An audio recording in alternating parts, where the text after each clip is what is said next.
My name is Kim Kelly. I'm the Principal and Creative Director of Elite Marketing and Design.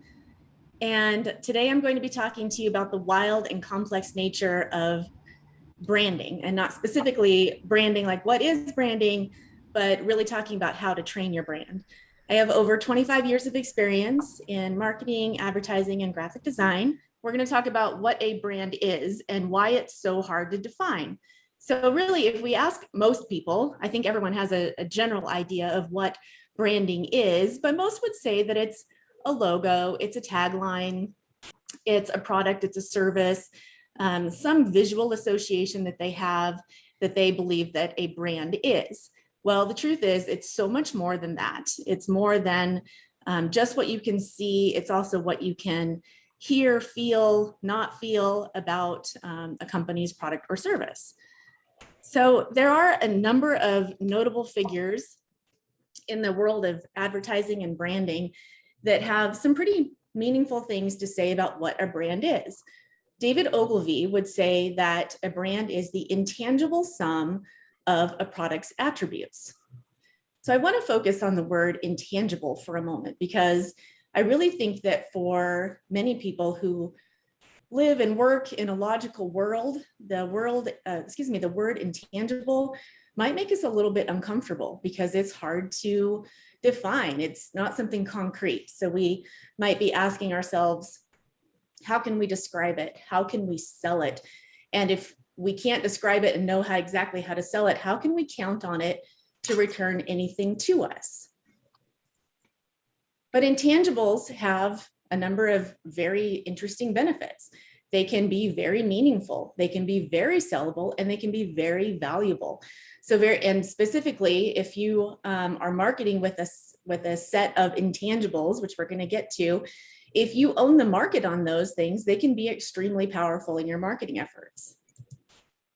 So just take a look at this screen of words that I've put together that are just a whole host of intangible phrases and descriptive words, and maybe pick out a few that jump off the screen to you. I tend to look at authenticity, control, flexibility, safety, simplicity, speed. A lot of those things are things that we use in our marketing efforts. And then specifically, intangibles are present in almost all aspects of branding and really significant in our marketing goals. So when you really think about how you're marketing and how you're branding and the words that you use to communicate the value of your brand or the experience that you want your customers to have, many of those things are intangible. Just a RBMA webinar. Dan Paul. So I pulled a couple of the phrases from that previous screen that I kind of like the best when I think about marketing, and specifically marketing in radiology. And I've picked out authenticity. I think that we focus on making sure that what we offer to our customers is real, that it feels like it's meant for them. There's flexibility, meaning we're eager to accommodate requests. Immediacy, we oftentimes focus on quick delivery or priority responses. Optimism, making customers feel positive or hopeful, especially in scary or uncertain situations. Personalization, this is, I feel like, really one of the big ones these days, where we're really trying to make sure that customers feel like every encounter they have with our organization is personal to them, that we're trying hard to make each of those experiences unique. And then certainly safety, we're interested in protecting our customers from any sort of physical harm.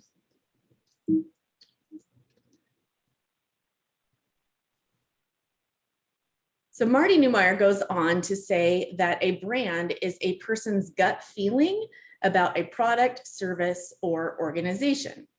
So think about that a little bit more. We're getting into that intangible, the gut feeling of what people believe your brand is. And then he goes on to say that your brand isn't what you say it is, it's what they say it is. So now we're talking about relying on our customers to tell us what they believe our brand is.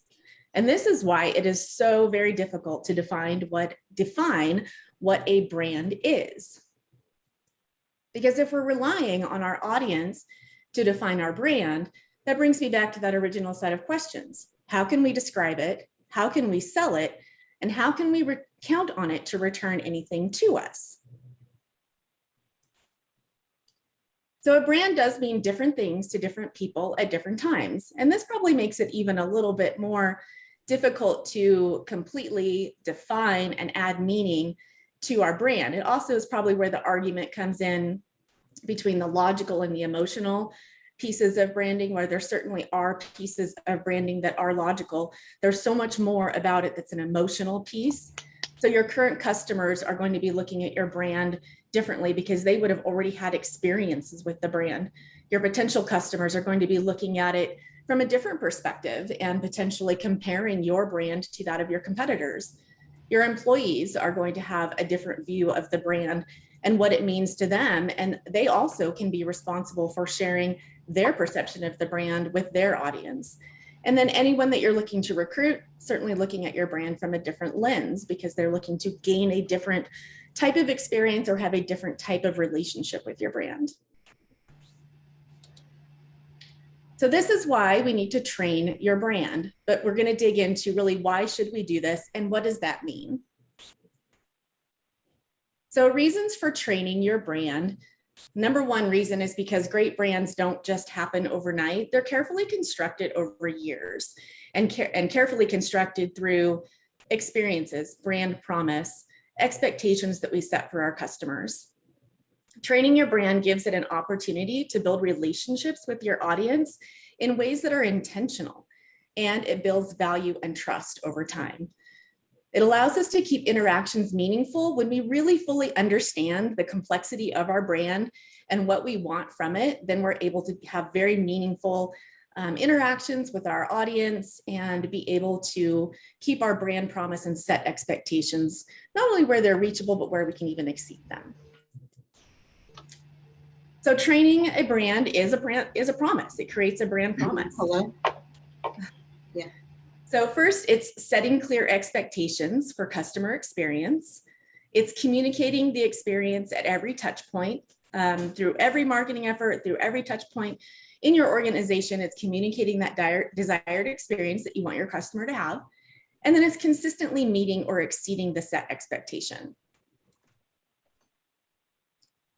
Training a brand is also an art, and this also can make it a lot of fun. But your brand doesn't just live among your assets, such as your logo and your tagline. It lives in the hearts and the minds of people who interact with it. And part of that art is influencing impressions with those people.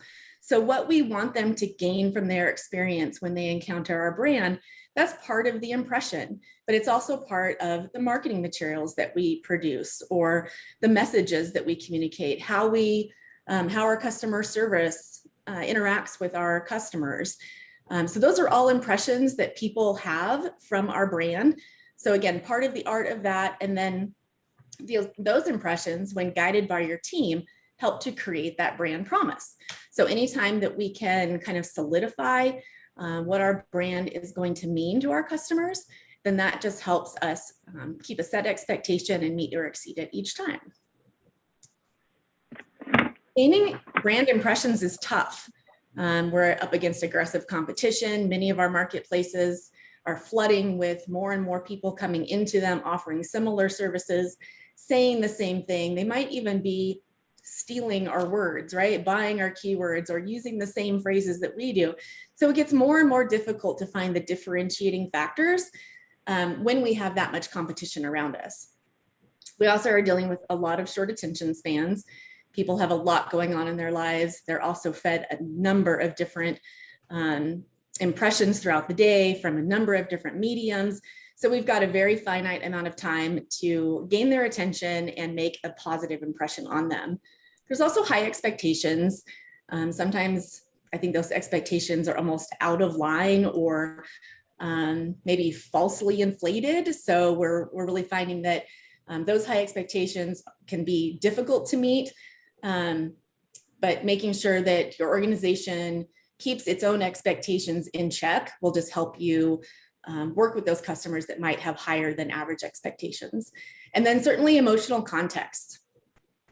We work in a world where people are stressed out. They might be afraid. They have uncertainties, and they might come into our organization with a whole host of emotions that we may not always know how to deal with.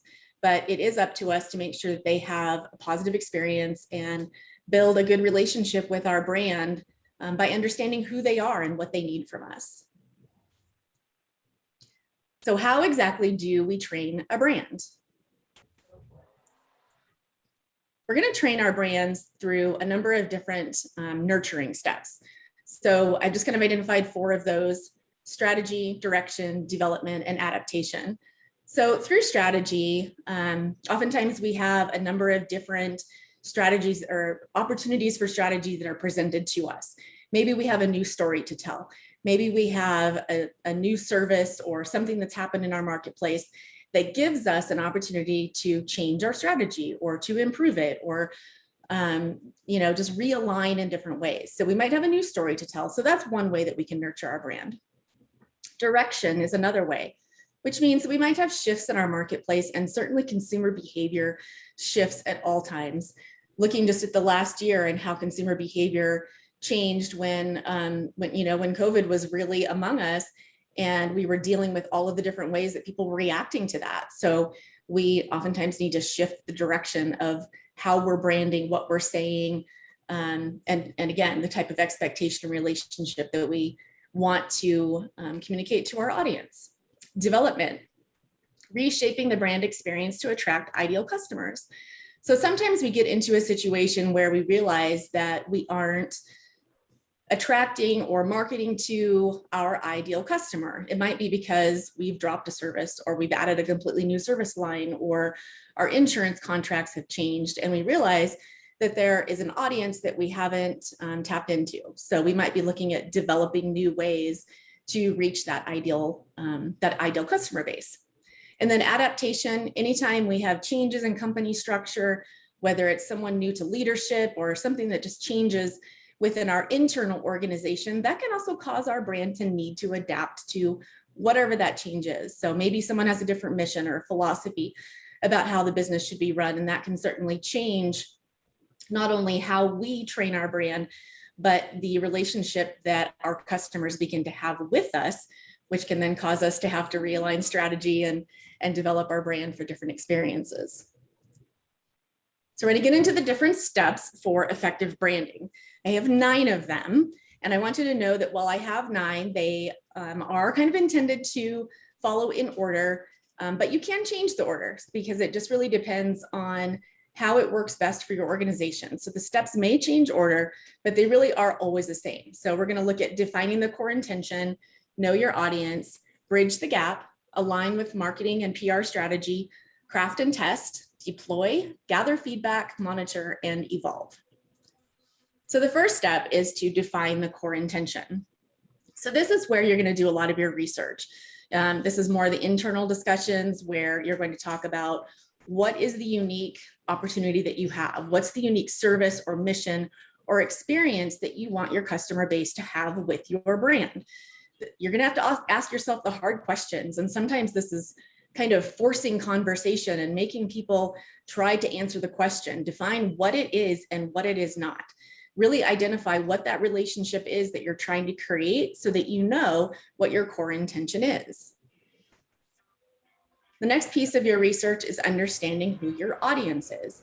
You need to understand where they are, who your relevant demographics are, what makes them up, where do they spend their time, what motivates their decisions, how do they gather information, like where do they spend their time either on social media or news outlets, or just understanding who they are and where you're going to be able to get information to them and where to find them. Also understanding why we deserve their attention and why a transaction between us and them is in their best interest.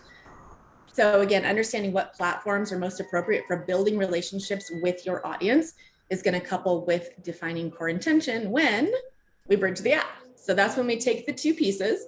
Once you've defined your core intention and once you know who your audience is, you're going to bridge the gap between those 2. So once we have our audience's attention and we know what our core intention is, this is where we decide what impression do we want to make upon them. And what is the key takeaway, or what action do we want our audience to perform when they encounter our brand? What is the nature of that relationship that we want to build? Looking at those, think about those intangible words, and what do we want them to feel? What do we want them to sense when they come into our business? And the most overlooked factor, I guess, really, is how do we want them to feel every step of the way? So from the moment they first encounter our brand, whether they're given a referral, they walk into our place of business, they encounter our customer service, every step of the way, we want to understand how we want them to feel during those steps. The next piece of this is to align with our marketing and PR strategy. So this is where we take all of our knowledge, everything that we've gained so far, and we turn them into goals. We decide what our actual marketing strategy is, how are we going to approach our audience, where are we going to approach our audience, and certainly predetermined factors need to come into play here, such as budget or staffing resources, time, everything that we have to consider about our whole marketing strategy and the marketing goals that we put in place. So then craft and test. And this is probably, I would say, the one step where a lot of people will say, well, let's do this first. Let's create a logo, because we have a business, we have a service, we have a name, and now we need a visual to go with it. So oftentimes folks will want to kind of start in this place. And that's not entirely wrong, but I would certainly encourage you to start at the beginning and understand, again, what that core intention is, because design will play into what that intent, what the intention is and who your audience is. And again, the feeling that you want them to have overall with every touch point along the way of your brand. So armed with all of the knowledge from our intentions, our mediums, our audience, we get to dress our brand with its personality. So it's going to include our name, design, logo, creating our brand voice, and directing the customer experience. And then we also produce marketing materials at this stage. So having those things in hand, we are ready to set it free.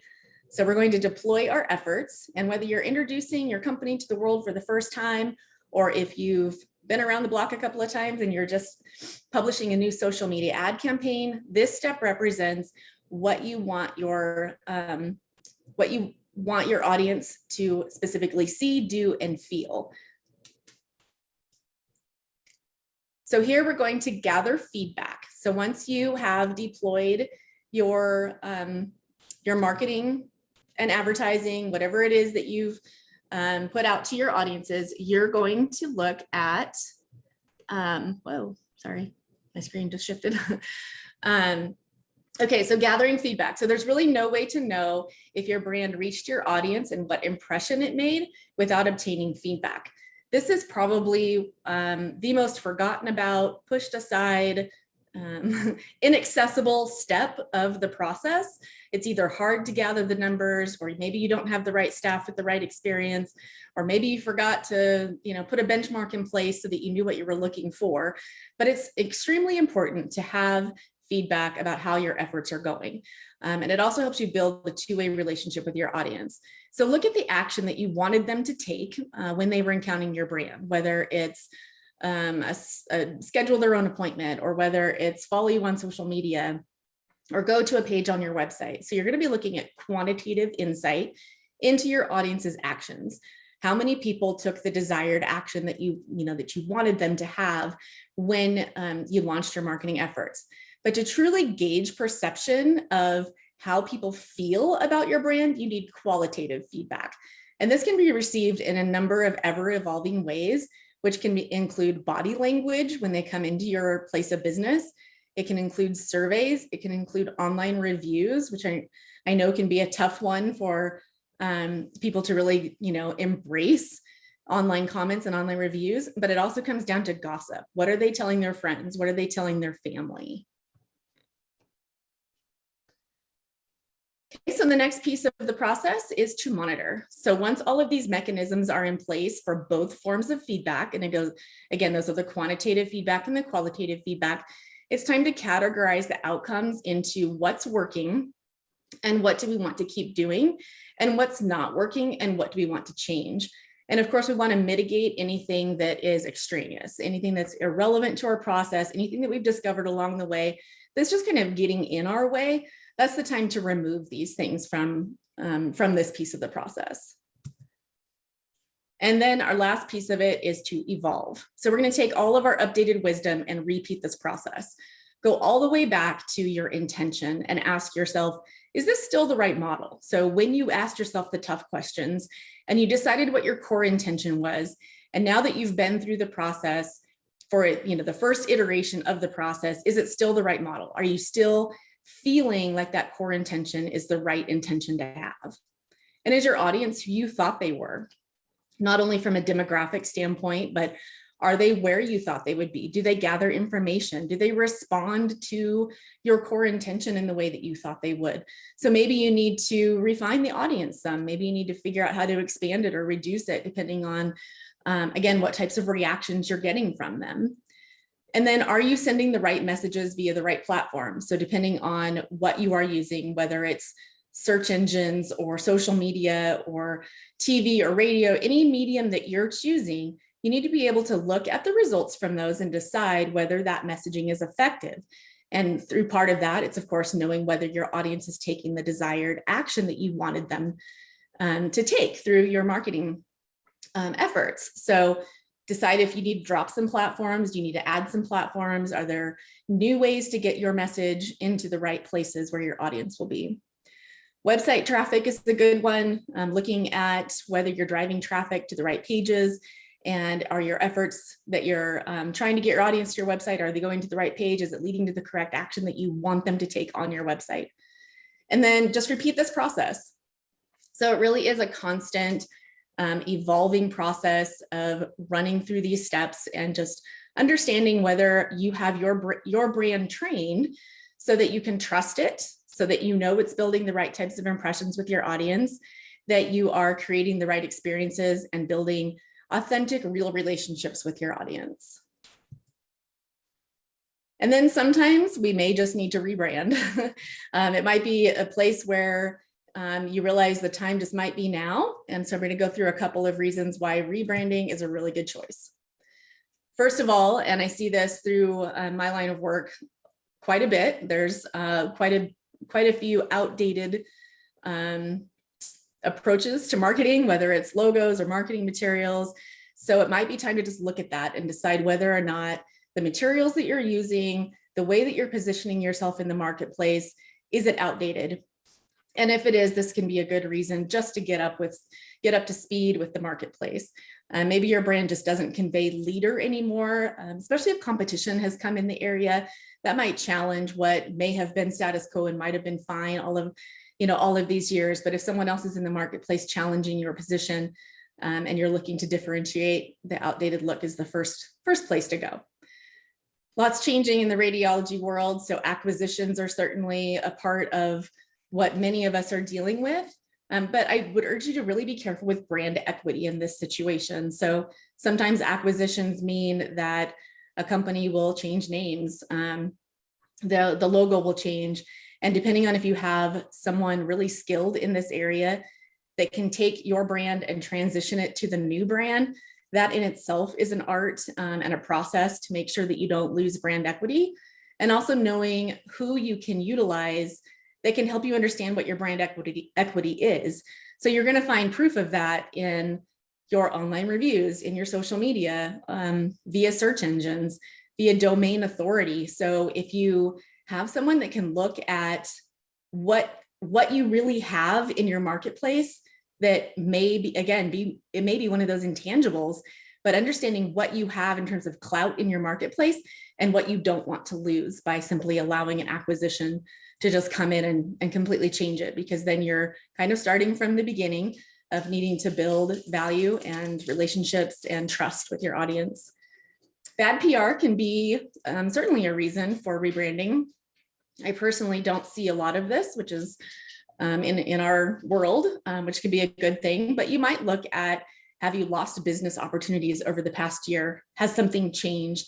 And this can certainly go back to if competition has come into the area, and are you losing opportunities that you otherwise had in previous years? and what do you need to do to regain those. So that's again where you would start that process of training your brand, understanding what's happened, why it's happened, what your core intention is at this point, and that will help get back on track. And then any other kind of change to your business structure, whether it's a change of focus, your locations, your services, any new offerings or new competitors. But one of the really big questions I think to ask is, what will it cost if you don't rebrand? So if you maintain status quo, if you keep the same type of relationship that you're having with your customers, if your expectations are still set at the same level, if the experience that you that they either have or that you expect them to have stays the same, will there be a cost to you? And if you can say that it's actually going to cost you, then certainly a rebrand is a good opportunity to improve that.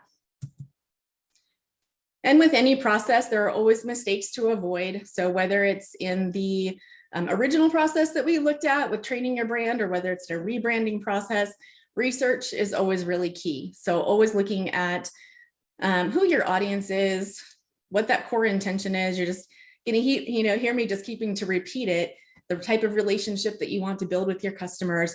You need to really understand this part of it. So don't just go and redesign a logo. I know, again, that can be the fun part. It seems like it's easy, for folks just to want to grab a designer and say, put something together. Here's our name. Here's, the colors we like, and this is kind of what we want to go with. And so you get really caught up in the design process before you understand what you're designing for who and why. Also, don't just try to be trendy. There's a lot of stock resources out there that you can look to for logo design, but people do tend to get caught up in, what one person did and it looked kind of cool, or if it's trendy or on brand with something that they've seen and they want to copy or follow along in that footstep. So try to avoid being trendy, try to be, very unique, and make sure that through your research, you are developing a brand that's specific to your business, your organization. And then simply just don't rush it. There's always plenty of time to get it right, and there's plenty of time to make mistakes and fix those. So I would just urge you to follow those steps and avoid mistakes. So then when you just look at all of the benefits of branding, following the steps that we talked about, learning how to train your brand, there are a ton of benefits to a brand that are substantial and tangible.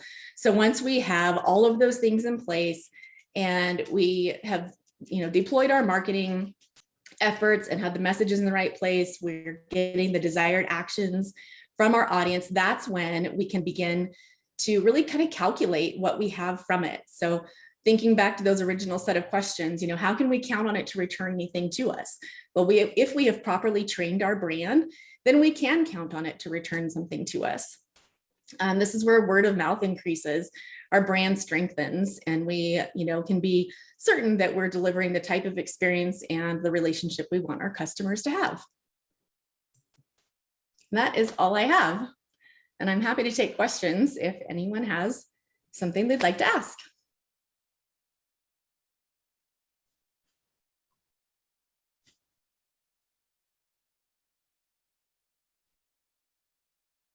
Anyone?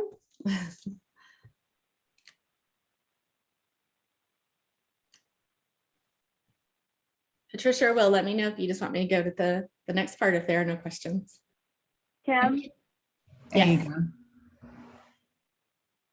Hi, Ashley. I have a quick question. Sure.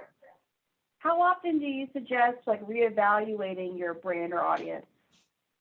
So if you go back, Ashley, and hopefully these slides will be available to you. If you go back and look at those different pieces where I mentioned strategy changes, direction, development, adaptation, if any of those things come into play, those are certainly triggers for when you'll want to reevaluate the strength of your brand. But I think it also comes, with at the end where I talked about knowing your audience, has your audience shifted, or have any of those things changed your core intention? So those are all triggers I think to be paying attention to and knowing when to run back through the steps.